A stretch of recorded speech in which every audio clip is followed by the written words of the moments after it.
Hola a todos, un saludo fraterno de parte de su servidor y de todos los que estamos detrás de este proyecto de Conectados con el Cielo. Hemos llegado a la última lección de este trimestre y antes de profundizar en el estudio de esta semana que finaliza, quiero agradecer a cada uno de ustedes por su fiel sintonía, por estar pendientes del repaso de esta lección y en especial por estar pendiente del canal, por estar día a día pendientes de estudiar el texto bíblico de la lección de Escuela Sabática que durante este trimestre hemos tenido el privilegio de recordar ese maravilloso ministerio que Jesús tuvo por su paso en esta tierra con la finalidad de redimir al hombre del pecado. Así que muchas gracias por su fiel sintonía. Esperamos en el Señor vernos nuevamente en el estudio del próximo trimestre, del último trimestre de este año 2024, y que de alguna manera el esfuerzo que todo este equipo hace por llevar la palabra de Dios a sus manos pueda ser un esfuerzo que no quede en vano. Los que conocen el Evangelio, los que son parte de la iglesia, que sus vidas puedan enriquecerse cada día y que ese proceso de santificación se vaya consolidando a diario. Para los que no son de nuestra iglesia, que puedan conocer la verdad a través del estudio de la palabra de Dios y que puedan quedar interesados para continuar estudiando con nosotros. Y pues nuestro deseo es que lleguen a ser parte de nuestra iglesia también en un momento no lejano. Vamos a una palabra de oración para dar inicio a nuestro estudio. Nuestro Dios y Padre, queremos agradecerle porque hasta aquí nos ha ayudado nuevamente. Hemos llegado a la última lección de este tercer trimestre del año 2024, donde nos hemos gozado y hemos tenido el más alto privilegio de recordar el ministerio de Jesús en esta tierra. Hoy profundizamos en ese último tramo del ministerio de Cristo que da por finalizada su obra redentora directa en este planeta Tierra, donde Jesús decide convertirse en un humano, pasar por todas las etapas del ser humano y desarrollar su ministerio en favor de la salvación del hombre, librándolo del pecado a través del derramamiento de su sangre. Sin resurrección no hay garantía de que nosotros también un día tengamos el privilegio de volver a vivir. Así que, Señor, nuevamente pedimos la dirección de su Espíritu para que este estudio pueda disipar dudas y pueda garantizarnos que el plan de salvación fue completo. Es un plan de salvación que no se centra en el hombre y que nos garantiza que si un día morimos, volveremos a vivir porque Él resucitó. En sus brazos de amor nos encomendamos en el nombre de Jesús. Amén y amén. Lección número 13. La última lección de este trimestre número 3 del año 2024. El Señor resucitado. Muy bien. Quiero acompañarme en esta ocasión de esta Biblia, la Biblia latinoamericana, que es una Biblia 100% católica.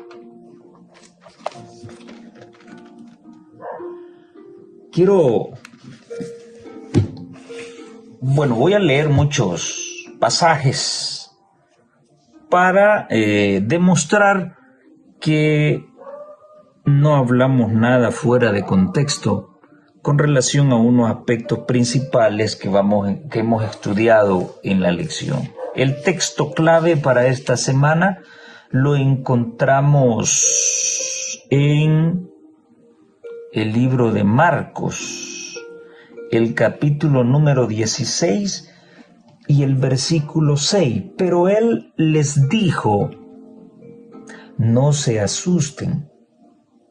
Si ustedes buscan a Jesús Nazareno, el crucificado, no está aquí.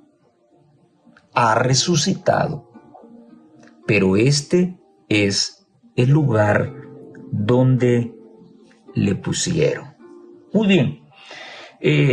Para empezar, quiero decir de que el catolicismo romano no habla mucho no habla nada sobre la segunda venida de Jesús y no habla mucho sobre la resurrección.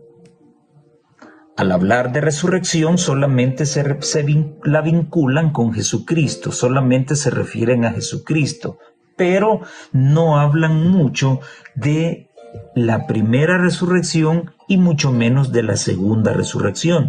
Y es sencillo, porque para el católico, cuando una persona fallece y es buena, inmediatamente se va para el cielo.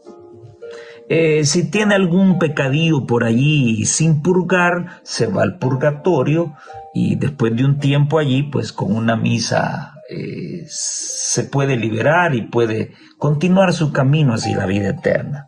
Si es malo, pues directamente se va para el infierno. Vamos a ver qué dice la Biblia con respecto a esta situación puntualmente en su momento. Muy bien. Aquí vemos cómo las palabras del ángel directamente comunicadas a las mujeres les asegura que sí, el lugar donde Jesús fue sepultado era ese, pero que lamentablemente él ya no estaba allí, porque el que fue crucificado y fue depositado en ese lugar ya no está, porque ha resucitado. Muy bien. El autor de la lección dice que la crucifixión de Jesús fue un oscuro fin de semana para los discípulos mientras no solo lidiaban con la muerte de su maestro, sino que también temían por su vida. Temían de que tarde o temprano pues pudiesen apresarlos o encarcelarlos. Bien. Hay una parte, encontré en esta semana, así por encimita, dos partes polémicas que no comparto con el autor de la lección. Y la primera es esta. En la lección del día sábado, el autor dice: los adventistas hemos evitado a veces referirnos a la mañana de la resurrección. Señor autor de la lección, yo personalmente como adventista del séptimo día jamás he evitado hablar de la resurrección de Jesús. No me siento avergonzado por eso y nunca he tenido temor a hablar acerca del tema. ¿Y por qué el autor menciona esto? Los adventistas hemos evitado a veces referirnos a la mañana de la resurrección porque la resurrección es usada erróneamente para apoyar la presunta sacrilidad del domingo. Es más, señor autor de la lección, este servidor siempre ha utilizado el tema de la resurrección para garantizar la veracidad del día sábado como día verdadero de reposo,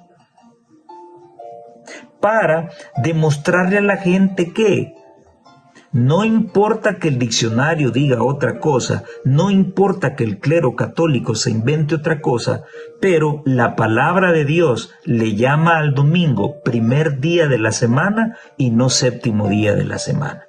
Ya vamos a entrar en detalles con eso. Así que yo personalmente, como adventista del séptimo día, jamás he evitado hablar de la resurrección.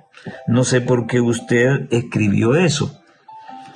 Luego, la mensajera de Dios dice en el huerto, y hoy vamos a hablar mucho acerca de María, pero no la mamá de Jesús, y esta es otra situación que me llama mucho la atención. En una ocasión anterior mencioné que qué ingratos han sido los autores de la Biblia, los verdaderos autores de la Biblia, que registraron el momento en que Elías fue llevado en cuerpo y alma al cielo. Y no mencionan absolutamente nada sobre la ascensión de María a los cielos, la Madre de Dios, como lo dice la Iglesia Católica. Qué extraño, ¿no? Los autores de la Biblia prefirieron hablar acerca de registrar el paso de la tierra a la vida eterna de Enoc, el séptimo después de Adán, y describir el paso de la tierra al cielo con vida en un torbellino, refiriéndose a Elías, el profeta. Pero de María no se habla nada acerca de esto. Muy bien, ahora tenemos un nuevo matiz. Qué extraño que los evangelios hablan muchísimo de María, pero ¿quién? María Magdalena. Qué extraño que ese exceso de amor y de relación entre Cristo y su madre, el católico lo pone al filo de la lógica, cuando me parece extraño que Jesús, al resucitar, no se le apareció primero a su mamá. ¿No le parece extraño eso?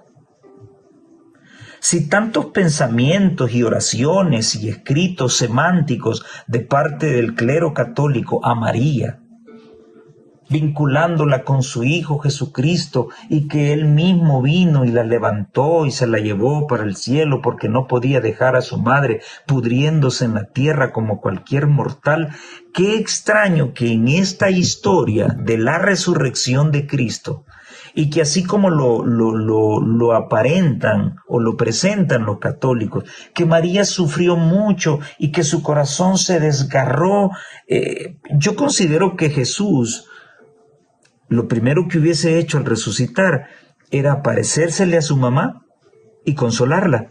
Sin embargo, ninguno de los 4 evangelios menciona eso. Sí, Jesús se le apareció a una María, pero no fue a su mamá, sino que fue a Magdalena. Fue la primera que lo vio. Luego lo vieron las otras mujeres. En el huerto, María había estado llorando cuando Jesús estaba cerca de ella. Sus ojos estaban tan cegados por las lágrimas que no le conocieron. Y el corazón de los discípulos estaba tan lleno de pesar que no creyeron el mensaje de los ángeles ni las palabras de Cristo. Ya hemos hablado de que Jesús en varias ocasiones le dijo a sus discípulos que llegaría el momento en que ellos se escandalizarían, porque el Sanedrín lo atraparía, lo golpearía y luego lo pondría en una cruz, pero él mismo les dijo que al tercer día resucitaría. ¿Cómo es posible que estos discípulos de Jesús hayan olvidado ese detalle tan importante? ¿Es posible? Quiero decirte que sí. Tengo ya 24 años de estar metido en las aulas, enseñando a niños y a jóvenes, y he podido ver este detalle.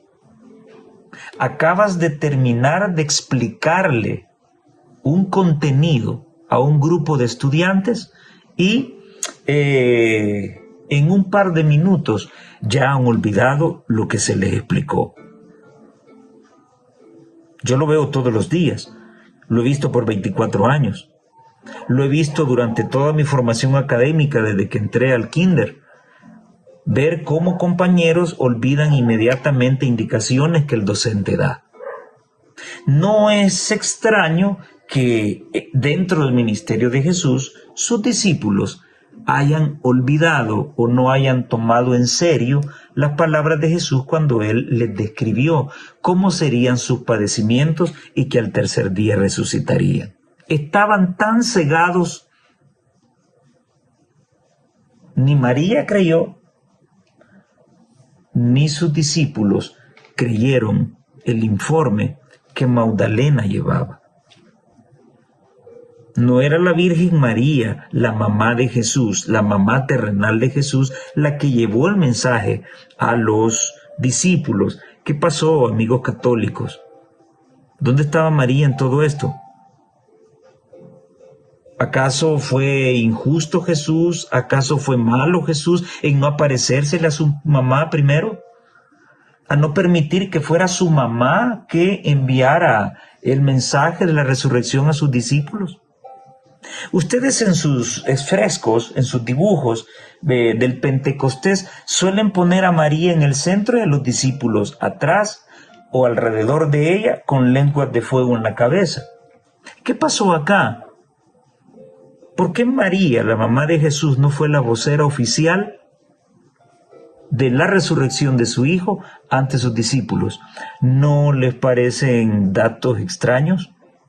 Consúltenlos con sus prelados y me encantaría saber qué es lo que ellos inventarían para dar una respuesta que la Biblia no da.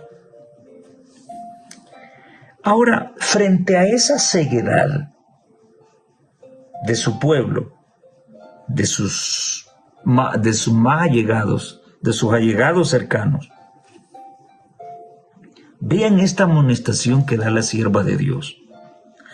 ¿Cuántos están haciendo todavía lo que hacían esos discípulos? ¿Cuántos repiten el desesperado clamor de María? Han llevado al Señor y no sabemos dónde le han puesto. ¿A cuántos podrían dirigirse las palabras del Salvador? ¿Por qué lloras? ¿A quién buscas? Está al lado de ellos, pero sus ojos cegados por las lágrimas no lo ven. Les habla, pero no lo entienden. La resurrección ya ocurrió hace un par de siglos atrás, pero ¿le creemos a Jesús cuando a través de sus siervos los profetas nos hablan de los acontecimientos finales? ¿Creemos que realmente hemos de salir de las ciudades hacia el campo? ¿Creemos que realmente el desenlace final de la historia de este mundo será una cuestión de adoración entre el verdadero día de reposo y el falso día de reposo? ¿Creemos eso o es que lo hemos considerado una falacia y tanto tiempo ha pasado que pareciera ser que no es así? ¿Podríamos estar adoleciendo de la misma ceguera que tuvieron los discípulos en aquel entonces? Lo que acabo de leer está en el Deseo de toda la gente, en la página 736 y 737. Ahora, ¿por qué el católico se jacta en usar un crucifijo? Porque en sus iglesias siempre hay un Jesús crucificado. Bueno, todo el ritual de la misa revela de que Jesús es muerto, es asesinado en cada misa. Y eso y ellos lo saben muy bien. La Biblia dice que Jesús hizo su sacrificio una vez y para siempre. Pero ellos en cada misa lo matan. En la transustanciación, ese cuerpo, esa hostia, se convierte literalmente en la carne de Jesús. Eso es canibalismo, ya lo hemos dicho. El vino literalmente se convierte en la sangre de Jesús. La sangre literal, con glóbulos rojos, glóbulos blancos y plaquetas. Eosinófilos, basófilos, neutrófilos.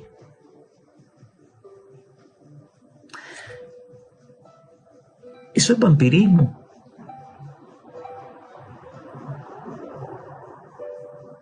¿Por qué no usamos los cristianos un crucifijo? Fe y Valor, página 111. Fe y Obras, perdón. Fe y Valor es el lema de los conquistadores. Tenemos un Salvador viviente. ¿Cómo está mi Salvador? Vivo. No se halla en el sepulcro nuevo de José. Resucitó y ascendió al cielo como sustituto y garante de cada alma creyente. Justificados pues por la fe, tenemos paz para con Dios por medio de nuestro Señor Jesucristo, según Romanos 5:1. El pecador es justificado no por sus méritos, no por lo que yo hago. Somos justificados ante el Padre por los méritos de Jesucristo. Y esto es el reconocimiento de Dios de la perfección del rescate pagado en favor del hombre. Interesante.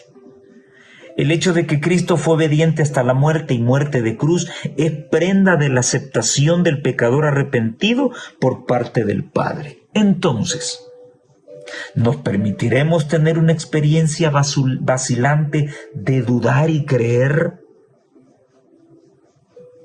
¿Creer y dudar?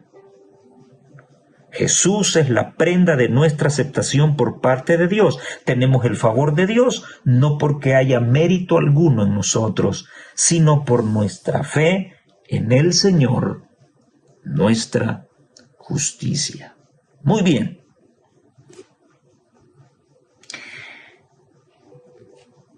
¿Hubo regocijo con la resurrección de Jesús? Ahora aquí viene la parte medular que es necesario mencionar.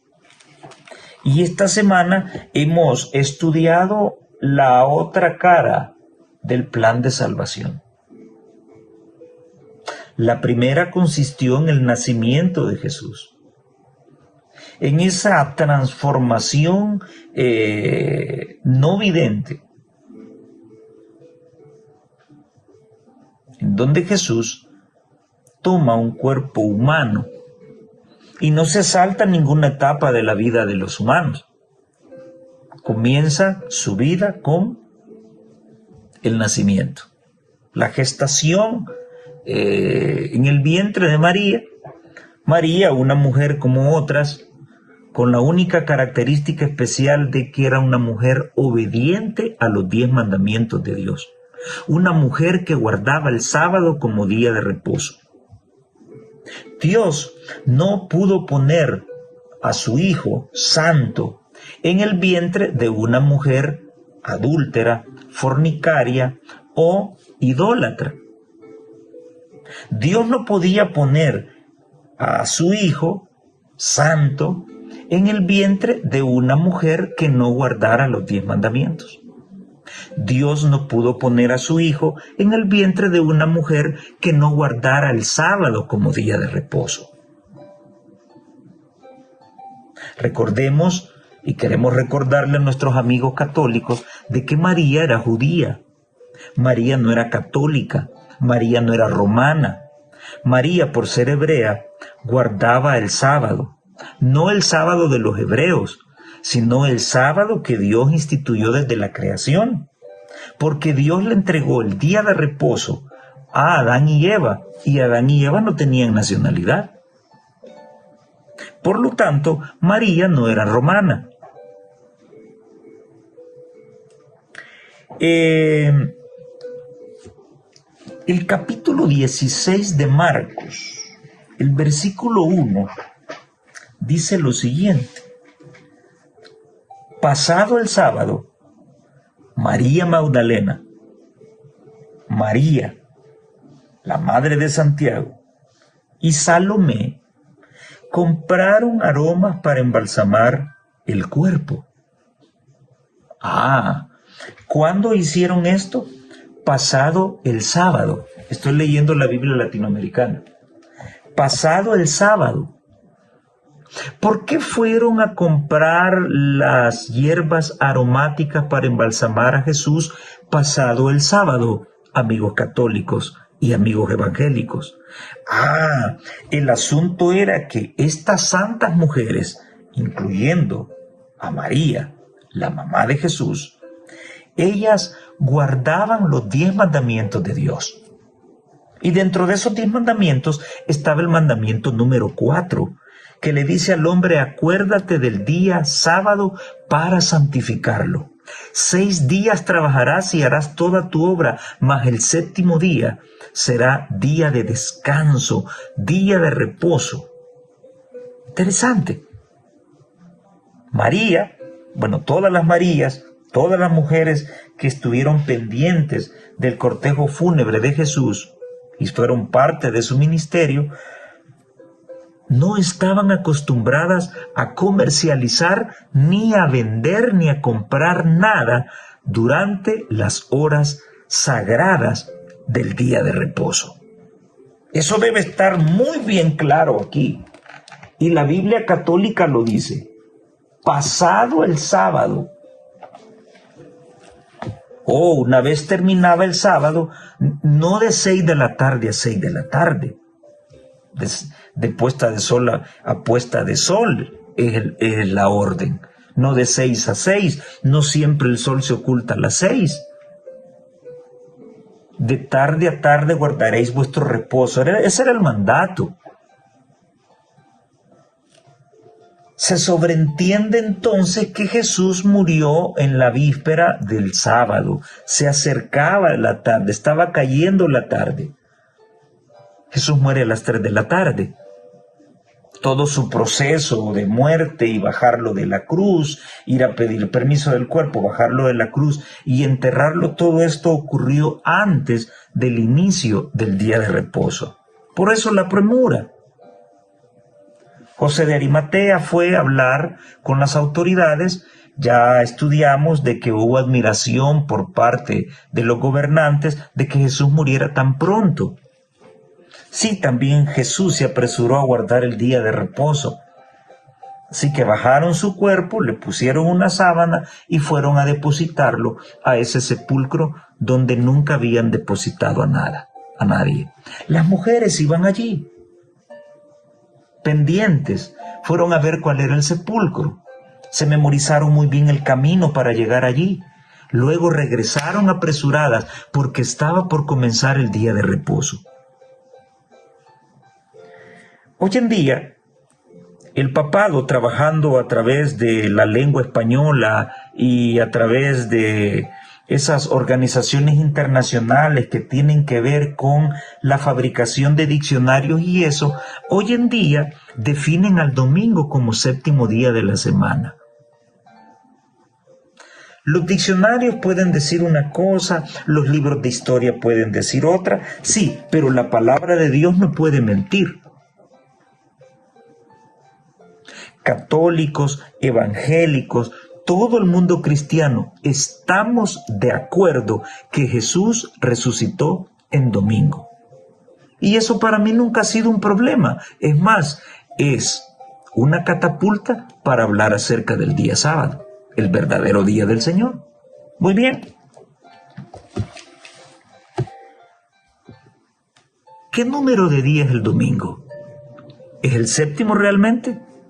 Bien. Entonces, las mujeres, pasado el sábado, se fueron a comprar aromas para embalsamar el cuerpo. Y muy temprano, el primer día de la semana, llegaron al sepulcro apenas salido el sol. Jesús resucitó de madrugada, el domingo en la madrugada, después del día de reposo. ¿Cómo le llama la Biblia católica al domingo? ¿Es el 7º día? No, le llama primer día de la semana. Por favor, lean Marcos capítulo 16 y el versículo 2 en su Biblia. Allí está. No se dejen llevar por lo que dice Torito Toro. Aquí está. Capítulo 16 de San Marcos, versículo número 2. Domingo, primer día de la semana. Las mujeres se levantaron temprano. No había salido el sol todavía. Cristo ya había resucitado y llegaron al sepulcro. Y unas a otras se decían, bueno, ¿y quién nos va a quitar la piedra tan pesada para que podamos entrar y embalsamar al Señor? Pero cuando llegaron, miraron y se dieron cuenta que la piedra había sido retirada a un lado, a pesar de ser una piedra muy grande. Cuando ellas entraron al sepulcro, dice el versículo 5, vieron a un joven sentado al lado derecho, vestido enteramente de blanco, y se asustaron, pero él les dijo, y aquí viene ya el texto base de la semana, no se asusten. Si ustedes buscan a Jesús Nazareno, el crucificado, no está aquí, ha resucitado. Pero este es el lugar donde lo pusieron. No se han equivocado, han venido al lugar correcto. Lo único que él no está, ha resucitado. Muy bien. ¿Cuándo ocurre todo esto? ¿En qué momento está ocurriendo lo descrito del versículo 2 al versículo 6 de Marcos 16? Está ocurriendo en domingo. Y la Biblia católica dice de que muy temprano, el primer día de la semana, llegaron al sepulcro apenas salido el sol. El domingo no es el día séptimo de la semana, es el primer día. Más claro no puede estar. Muy bien. En este evento de la resurrección debemos encontrar el mandato de Jesús de que después de su muerte ya nadie tenía que guardar el sábado. Ahora se guardaría un nuevo día en honor de la creación. No existe mandato alguno en la Biblia. Eso es simple y sencillamente una invención del clero católico. Es más, hay evidencia de que los discípulos siguieron guardando el sábado después de la crucifixión. Muchos alegan de que fue la ley de los 10 mandamientos la que fue clavada en la cruz, según Colosenses 2:14, pero no es así. Fueron todos los mandamientos y ordenanzas que Dios le dio a Moisés vinculados con los rituales del santuario. Los 10 mandamientos nunca fueron sacrificados. Bien. Dice el autor que el sábado de noche las mujeres compraron especias y fueron el domingo de mañana al sepulcro con la intención de completar el procedimiento funerario acostumbrado.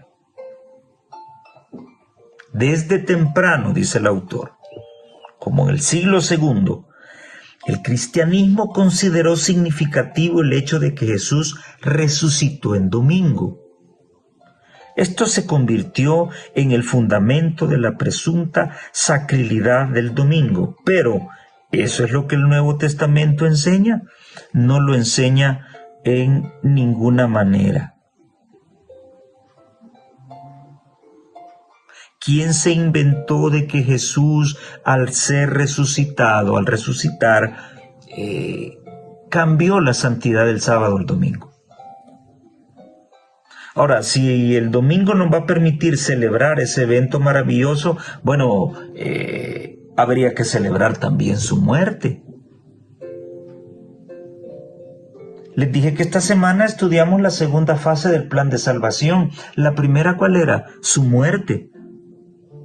No hay muerte sin resurrección. La muerte primero garantiza el otro evento. Así que la salvación, para ser completa, tiene dos caras. Uno, la muerte. Y segundo, la resurrección. Uno no puede estar sin el otro. Interesante. Ahora, dice el autor que no hay una sola palabra en la Biblia que sugiera la sacralidad del domingo o la santidad del domingo como un recordatorio de la resurrección. Correcto, eso no está en la Biblia.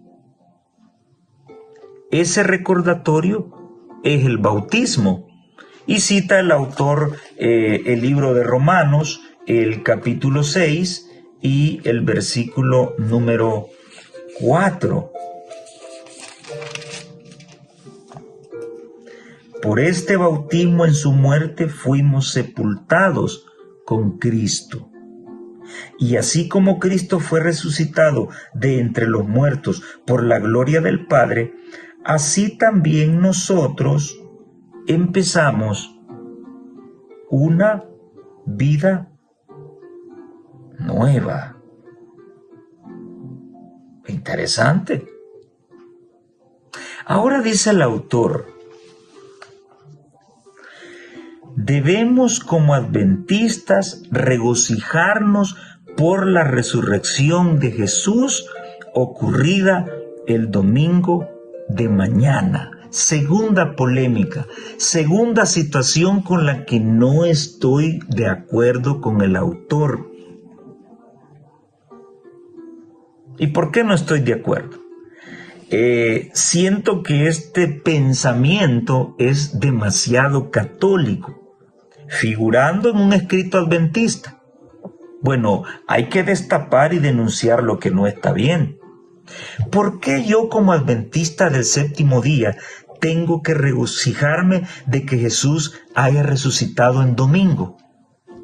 Cuando el día a mí no me interesa, a mí lo que me interesa es el hecho, es la resurrección. La resurrección pudo haber sido en lunes, martes, miércoles. El día no me interesa el acto de la resurrección. ¿Por qué como adventista voy a regocijarme porque Jesús resucitó en domingo? Repito, el día no me interesa, me interesa el hecho que ocurrió, la resurrección, porque es la resurrección la que me garantiza que un día, si yo muero, voy a resucitar también. Es la resurrección, no el día. No sé si se me entiende, pero no estoy de acuerdo. Jesús ha triunfado sobre la muerte en virtud de su muerte y resurrección, correcto. Y es gracias a esta resurrección, correcto, que estamos seguros de nuestra propia resurrección. Correcto, señor autor, muy bien escrito. Sí, pero lo primero no. Yo me alegro por la resurrección, el día me sale sobrando. Punto. Las mujeres que habían seguido humildemente a Jesús en vida no quisieron separarse de él hasta verlo sepultado en la tumba y ésta cerrada con una pesadísima losa de piedra para que sus enemigos no viniesen a robar el cuerpo. Pero no necesitaban temer, porque vi que las huestes angélicas vigilaban solícitamente el sepulcro de Jesús, esperando los ángeles con vivo anhelo la orden de cumplir su parte en la obra de librar de su cárcel al Rey de Gloria. El primer regocijo que hubo fue el regocijo de los ángeles. Y luego, después del regocijo de los ángeles, pues bueno, esas fueron las mujeres que recibieron esas buenas nuevas de que Jesús había resucitado, y eso también trajo regocijo, trajo gozo en la vida de ellos. Ahora hay un dato bastante interesante. Al brillar en torno... el otro aspecto que quería mencionar era sobre el aseguramiento de los enemigos de Cristo para que nadie fuese a robar el cuerpo y dijeran de que había resucitado. Vean ustedes algo muy interesante acá. El Sanedrín intercedió, fueron a platicar con los gobernantes de la época, a decirles que ellos habían escuchado de que Jesús había dicho que resucitaría. ¿Cómo es eso? El Sanedrín sí se acordó del tema de la resurrección y sus discípulos no recordaron de que Jesús al tercer día resucitaría. ¿Logran ver esa paradoja? Así que el Sanedrín sí sabían muy bien que Jesús había dicho que iba a resucitar. Entonces pidieron que se enviaran guardias a cuidar el sepulcro. Óigame, y usted ha leído en la historia y ha visto en las películas lo que significaba ser un guardia pretoriano. Eran fuerzas especiales. Pusieron ahí a 2 individuos cuidando el sepulcro para que ninguno de los discípulos llegara, se lo robara y anduviera diciendo que Jesús había resucitado. El Sanedrín muy bien conocía el tema de la resurrección y sus discípulos no lo sabían. Tremendo. ¿Acaso no es lo que ocurre hoy en nuestra iglesia adventista del séptimo día? Con el Sanedrín moderno, y aún como nosotros, como parte de su pueblo. Mejor los disidentes conocen muchos aspectos de la profecía, están atentos a la voz de la profeta, y el pueblo del Señor no lo está. No le interesa escuchar. ¿Acaso esta historia no se repite?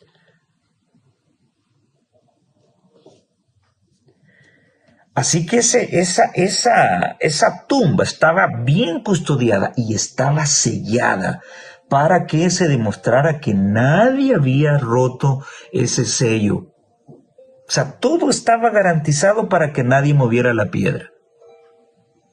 ¿Quién podría enfrentar a un guardia romano, a un guardia pretoriano? ¿Quién? Si él solo podía con muchos. Al brillar en torno del sepulcro la luz de los ángeles, más refulgente que el sol, los soldados de la guardia romana cayeron al suelo como muertos. Uno de los 2 ángeles echó mano de la enorme losa y, empujándola a un lado de la entrada, se sentó encima de ella. El otro ángel entró en la tumba y desenvolvió el lienzo que envolvía la cabeza de Jesús. Entonces, el ángel del cielo, con voz que hizo estremecer la tierra. ¿Quién fue ese ángel que quedó en sustitución de Lucifer cuando fue tirado a la tierra? Fue Gabriel. Ese poderoso ángel del cielo, con voz que hizo estremecer la tierra, exclamó: «Tú, Hijo de Dios, tu Padre te llama. Sal». La muerte no tuvo ya dominio sobre Jesús. Levantóse de entre los muertos como triunfante vencedor.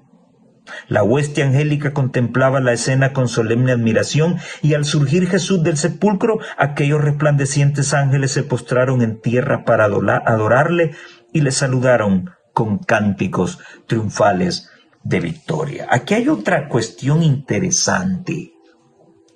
¿Quién se inventó el hecho de que al morir, si somos buenos, vamos al cielo inmediatamente? ¿Quién se inventó eso si Jesús no lo demostró así? Jesús al morir no fue al cielo inmediatamente. Entonces, la historia bíblica nos dijera de que Jesús bajó con sus ángeles y otra vez su cuerpo regresó a la tierra y volvió a la vida. Pero eso no está escrito. Fue el clero católico que se inventó que uno al morir, si es bueno, va al cielo. El ángel le dijo: sal, tu padre te llama. La muerte es como un sueño para la Biblia. Jesús estaba muerto, dormido. ¿Recuerdan aquel evento cuando María logra encontrarse con Jesús y quiere abrazarlo de felicidad y él le dice: no me toques, porque todavía no he subido a mi Padre?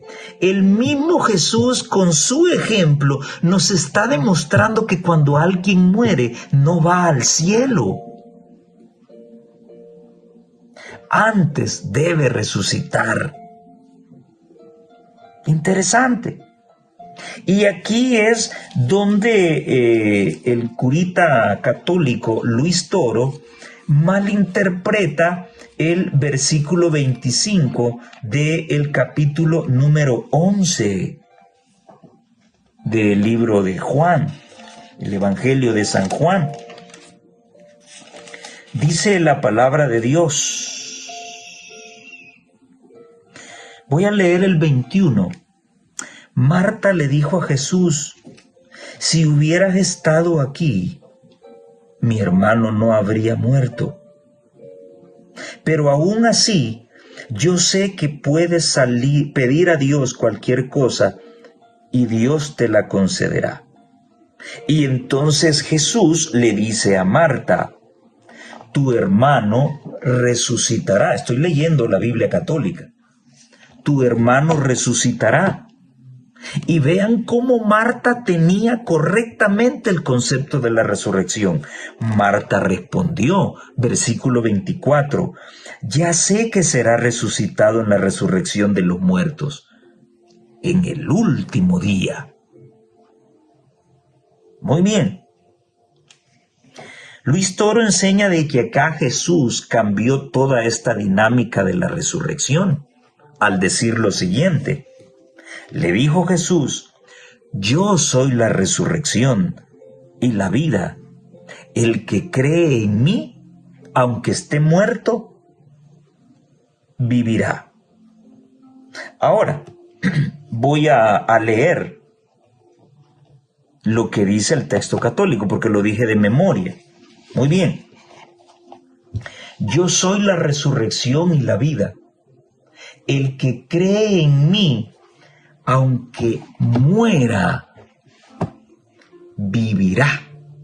Futuro. Luis Toro utiliza el versículo 25 para demostrar que María resucitó y está en el cielo. Muy bien. Ok. Dice aquí: el que cree en mí, aunque muera, vivirá. Sí, pero Jesús no le dijo cuándo. Ahora bien, cuando Jesús resucitó a Lázaro, años más tarde, ¿Lázaro volvió a morirse o sigue vivo todavía? Volvió a morirse. Muy bien. Ahora, el texto está en futuro. El que cree en mí, dijo Jesús, aunque muera, va a volver a vivir. ¿Cuándo? El que vive, dice el versículo 26, el que cree en mí no morirá para siempre. Entonces, como María creía en su Hijo Jesús y lo amaba tanto, pues ella no murió y está viva hoy. Sí, pero ¿por qué solo se le aplica a María? Debería de aplicársele a un montón de gente. Y lo que yo siempre he dicho, ¿por qué cuando perdemos a un familiar, si sabemos que va para un mundo mejor, por qué no nos matamos y nos vamos con él? ¿Por qué lloramos? Si es que va a un mundo mejor, ¿por qué esperar tanto tiempo? ¿Por qué no me mato y me voy con él? Hay algo misterioso en esto, ¿eh? Sí, Jesús le estaba diciendo a la hermana de Lázaro, sí, estás en lo correcto. En el último día, en el día final, hay una resurrección. Sí, pero tú no tendrás que esperar hasta ese día, porque yo estoy aquí. Yo soy la resurrección y la vida, y el que cree en mí, aunque muera, vivirá. ¿Tú crees esto? Y le dijo que sí. Muy bien. Luego resucitó a su hermano. Bueno, luego más tarde María y Marta murieron y Lázaro también se volvió a morir. ¿Dónde están ahora? ¿En el cielo? No, están esperando la resurrección. Ahora, si con este texto Jesús estaba destruyendo la resurrección, pregunto, amigos católicos, ¿por qué se sigue hablando en el libro de Apocalipsis de una primera resurrección y de una segunda resurrección en el libro de Apocalipsis? Si es que Jesús había anulado y había destruido este tema de la resurrección con esto que le contó a Marta. ¿No creen ustedes que parece extraño? ¿No lo creen? Bien.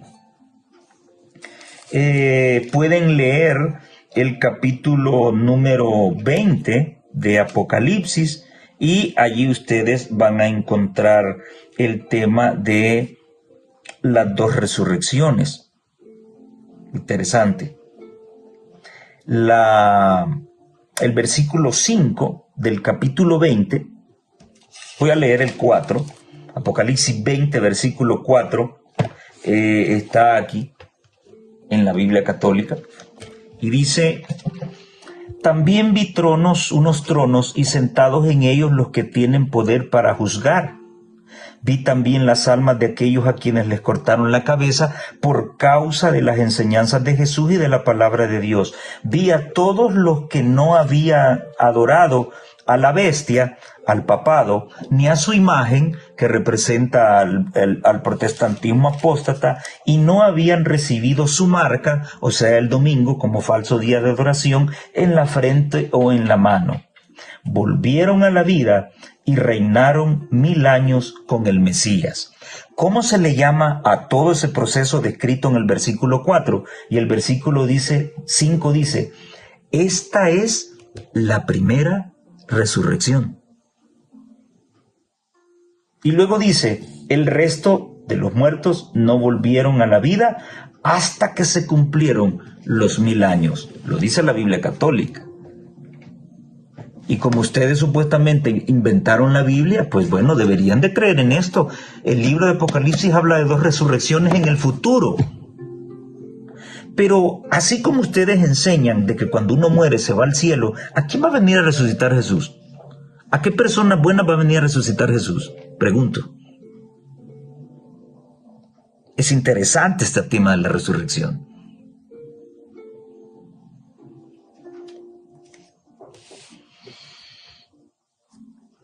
Los discípulos estaban incrédulos. No creían que Jesús había resucitado. Pero había uno que sí creyó, y ese fue Juan. ¿Y qué fue lo que le hizo creer de que Jesús había sido resucitado? Interesante.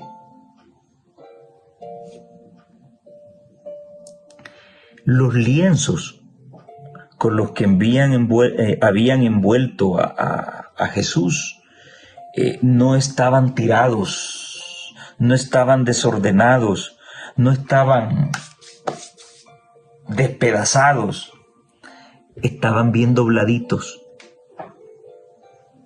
Y cuando Juan vio esos lienzos dobladitos, dijo: pues sí, mi maestro resucitado. ¿Por qué?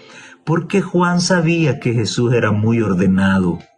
Qué linda lección tenemos aquí en esto. El orden de Jesús hizo que su discípulo amado creyera que Él había resucitado verdaderamente. A continuación vamos a analizar brevemente sobre la vida de María, pero no la mamá de Jesús, sino que la Magdalena. Así que, mis queridos amigos y hermanos, el sábado sigue siendo sábado. Jesús resucitó en domingo, pues porque Él reposó. Después de crear el mundo, Él descansó y creó el sábado. Eso fue su obra como creador. Ahora, en su obra como redentor, ahora Él muere y descansa en sábado también. ¿Qué día sigue? Domingo. Pues bueno, tuvo que resucitar en domingo. Todo tiene una lógica. Así que resucitar en domingo no significa nada. Lo que sí significa demasiado es el acto de la resurrección. Jesús no solo murió, también resucitó. Y con eso garantiza de que así como Él resucitó, yo también resucitaré algún día. Muy bien. La página 747 del Deseo de toda la gente dice lo siguiente. Las mujeres que habían estado al lado de la cruz de Cristo esperaron velando que transcurriesen las horas del sábado. El primer día de la semana, muy temprano, se dirigieron a la tumba llevando consigo especias preciosas para ungir el cuerpo del Salvador. No pensaban acerca de su resurrección de los muertos. El sol de su esperanza se había puesto y había anochecido en sus corazones mientras caminaban, relataban las obras de misericordia de Cristo y sus palabras de consuelo. Pero no recordaban sus palabras: os volveré a ver. Muy bien. ¿Quién se encargó de llevar las buenas nuevas a los discípulos? ¿María, su madre? Ya dijimos que no. Y dice la página 733 del Deseo de todas las gentes: María aún no había oído las buenas noticias. Ella fue a Pedro y a Juan con el triste mensaje: han llevado al Señor del sepulcro y no sabemos dónde le han puesto. Los discípulos se apresuraron para ir a la tumba y la encontraron como había dicho María. Vieron los lienzos y el sudario, pero no hallaron a su Señor. Sin embargo, había allí un testimonio de que había resucitado. Los lienzos mortuorios no habían sido arrojados con negligencia a un lado, sino cuidadosamente doblados, cada uno en un lugar adecuado. Juan vio y creyó. No comprendían todavía la escritura que afirmaba que Cristo debía resucitar de los muertos, pero recordó las palabras con que el Salvador había predicho su resurrección. Vean los lienzos, no el sudario, los lienzos le confirmaron a Juan que su maestro había resucitado. Ahora, María había sido considerada como una gran pecadora. Esto es para ti y para mí. Pero Cristo conocía las circunstancias que habían formado su vida. Él hubiera podido extinguir toda chispa de esperanza en su alma, pero no lo hizo. Era Él quien la había librado de la desesperación y la ruina. 7 veces ella había oído la reprensión que Cristo hiciera a los demonios que dirigían su corazón y su mente. Había oído su intenso clamor al Padre en su favor. Sabía cuán ofensivo es el pecado para su inmaculada pureza y con su poder ella había vencido. Cuando a la vista humana su caso parecía desesperado, Cristo vio en María aptitudes para lo bueno. Vio los rasgos mejores de su carácter. El plan de la redención ha investido a la humanidad con grandes posibilidades y en María estas posibilidades debían realizarse. Por su gracia, ella llegó a ser participante de la naturaleza divina, aquella que había caído y cuya mente había sido habitación de demonios, fue puesta en estrecho compañerismo y ministerio con el Salvador. Fue María la que se sentaba a sus pies y aprendía de él. Fue María la que derramó sobre su cabeza el precioso ungüento y bañó sus pies con sus lágrimas. María estuvo junto a la cruz y le siguió hasta el sepulcro. María fue la primera en ir a la tumba después de su resurrección. Y fue María la primera que proclamó al Salvador resucitado. ¡Qué maravilloso!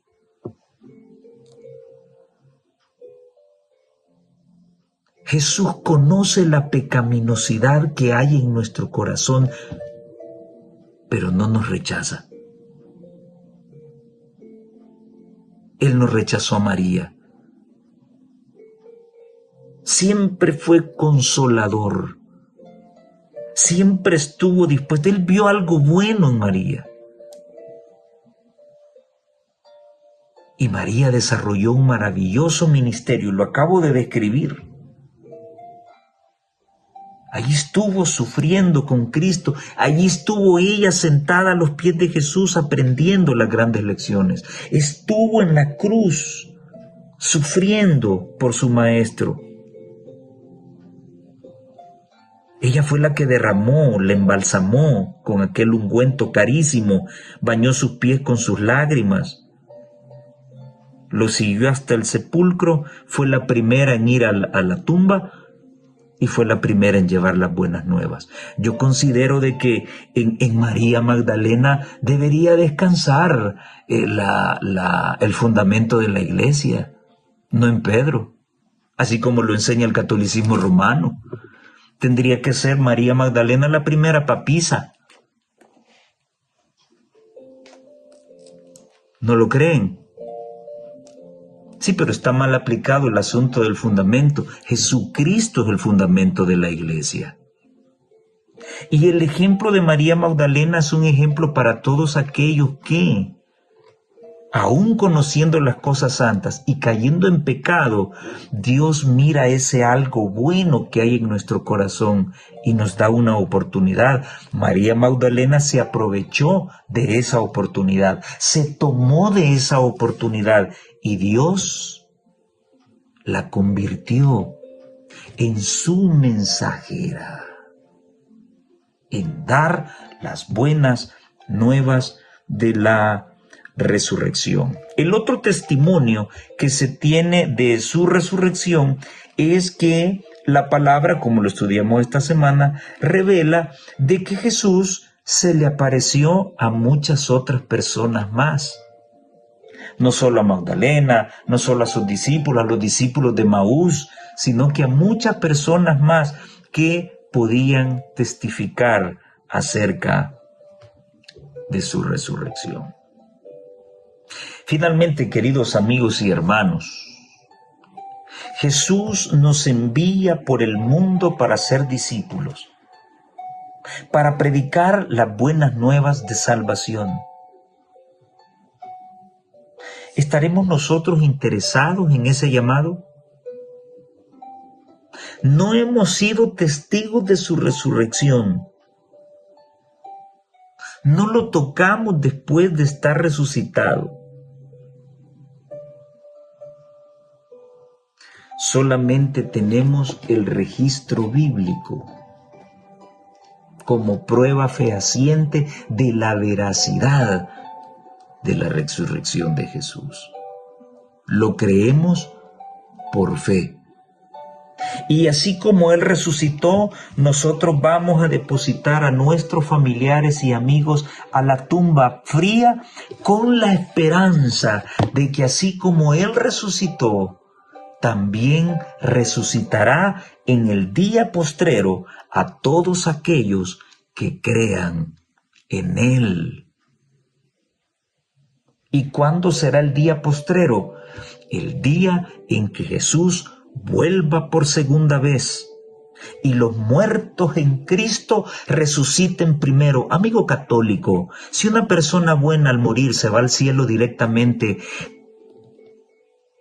¿cuáles son esos justos que resucitarán primero si ya están ahí arriba?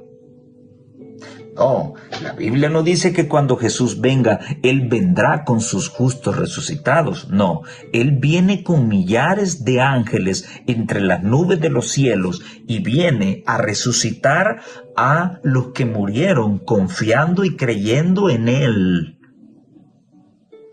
Se cumplirá lo que seguía creyendo Marta, la hermana de Lázaro. Sí, Señor, tú le resucitarás en el día postrero. Sí, no te preocupes, Marta. Yo hoy estoy aquí, dijo Jesús, y yo te lo voy a resucitar. Ahora, cuando ustedes se vuelvan a morir otra vez, entonces se va a cumplir lo que tú estás diciendo. Los muertos en Cristo resucitarán primero. Y nosotros, dice el apóstol, los que vivimos, los que hayamos quedado y tengamos el privilegio de ver a Jesús en las nubes de los cielos, seremos arrebatados juntamente con los que se acaban de levantar, de resucitar, para recibir al Señor en el aire. Todo esto ocurre no antes de la venida de Jesús, no es un rapto, ocurre exactamente cuando Jesús está viniendo por segunda vez. El rapto secreto es una falsa doctrina jesuita. El arrebatamiento sí es bíblico, pero tampoco como lo presenta el mundo evangélico. No hay una segunda oportunidad. La palabra de Dios dice que Jesús viene por segunda vez y no tiene relación con el pecado, sino que viene a salvar a todos aquellos que han amado su venida y le han estado esperando. Eso es lo que enseña la palabra de Dios y así está escrito en este libro católico. Versión católica. Mis queridos hermanos y amigos, esta semana hemos tratado dos temas que el catolicismo romano no toca: la resurrección y la venida de Jesús. Ahora que por fe creemos que un día el Señor vendrá y así como Él resucitó, si morimos, seremos resucitados, ¿cuán dispuesto estás a hablar de estas cosas a tus amigos, a tus compañeros de trabajo? ¿Quisieras ser tú como María un testigo viviente de todas estas cosas maravillosas? Jesús está por volver y hay muchos que no conocen la verdad. Han oído hablar de Él, otros creen en Él, pero no conocen la verdad. Dios nos pide que seamos sus misioneros y compartamos esta maravillosa historia del ministerio de Jesús a nuestro favor, porque por eso fue enviado. Y en esto consiste el amor, no en que nosotros le amemos a Él, sino que Él nos amó primero y se entregó a sí mismo por cada uno de nosotros. Dios pueda bendecirte y puedas aceptar el llamado para hacer discípulos y predicar el evangelio en todas las naciones, para que entonces venga el fin y podamos finalmente ver cara a cara al autor de nuestra redención. Que el Señor te bendiga, es mi deseo y oración.